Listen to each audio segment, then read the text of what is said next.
तुझको याद, चाहता है दिल तुझसे हो मुलाकात।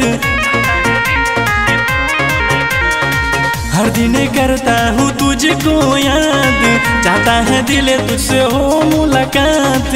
बन जाऊँ मैं भी तेरा खास, ले चलो प्रभु जी अपने पास। ले चलो प्रभु जी अपने पास।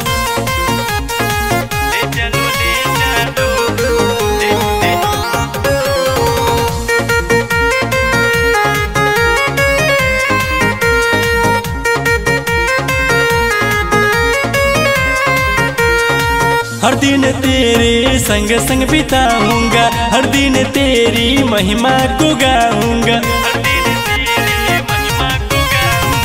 हर दिन तेरे संग संग बिताऊंगा, हर दिन तेरी महिमा को गाऊंगा। हो न पापों से मैं कभी नास, ले चलो प्रभु जी अपने पास।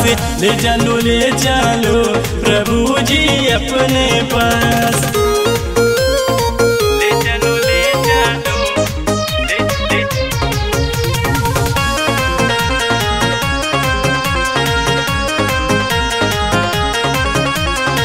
साथ रह के तेरा चेला बन जाऊंगा, तेरे ही गीत प्रभु हर पल गाऊंगा।